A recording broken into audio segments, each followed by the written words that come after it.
ക്രിസ്ത്യാനിറ്റിയിൽ ക്രോസിൻ്റെ simple പോലെ പ്രധാനപ്പെട്ടതാണ് ഫിഷിൻ്റെ സിമ്പിൾ. ആദ്യ നൂറ്റാണ്ടുകളിൽ സഭയ്ക്ക് സ്വാതന്ത്ര്യം ഉണ്ടായിരുന്നില്ല.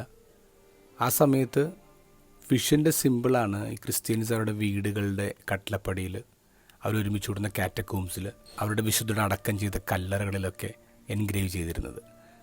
അത് കണ്ടിട്ടാണ് ക്രിസ്ത്യാനികളെന്ന ആൾക്കാർ മനസ്സിലാക്കിയിരുന്നത്. ഫിഷ് ഒരു സ്ട്രോങ് സിമ്പിളാണ്. കരയിൽ രാജാവുണ്ട്, കാട്ടിൽ രാജാവുണ്ട്, പക്ഷെ കടലിൽ രാജാവില്ല.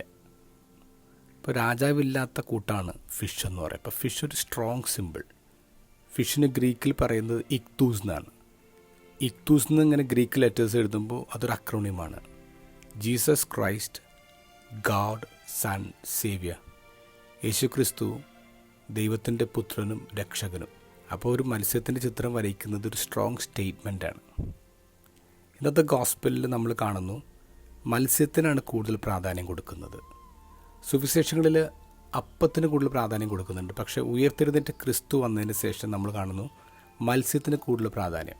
ഇന്നലത്തെ ഗോസ്പലിലും ഈശോ വർത്തമീൻ ചോദിച്ച് വാങ്ങിക്കുന്നുണ്ട്. ഇന്നത്തെ ഗോസ്പലിൽ നമ്മൾ കാണുന്നു ശിഷ്യന്മാർ മത്സ്യം കൊണ്ട് കരയിലേക്ക് കയറുമ്പോൾ അവിടെ തീ കൂട്ടിയിരിക്കുന്നതും മത്സ്യം ഇരിക്കുന്നത് കണ്ടു.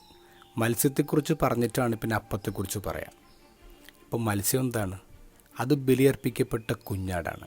കനലിലിരിക്കുന്ന മത്സ്യം അത് ബലിയർപ്പിക്കപ്പെട്ട ക്രിസ്തുവാണ്, ബലിയാണ്.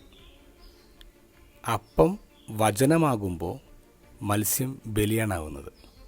യഹൂദമതത്തിൽ ഇത് രണ്ട് സ്ഥലത്താണ് നടന്നിരുന്നത്. അവർ തോറ പഠിപ്പിച്ചിരുന്ന സിനഗോഗിലാണെങ്കിൽ ബലി നടന്നിരുന്നത് ദേവാലയത്തിലാണ്. ക്രിസ്തു അത് രണ്ടും ഒന്നാക്കാണ്. അതാണ് പരിശുദ്ധ കുർബാന എന്ന് പറയാം. വചനം മുറിക്കലും ബലി നടക്കലും ഒരു വേദിയിലാവാണ്. അങ്ങനെ നോക്കുമ്പോൾ ഇന്ന് കടൽ തീരത്ത് നടന്നത് ക്രിസ്തു അർപ്പിച്ച കുർബാനയാണ്.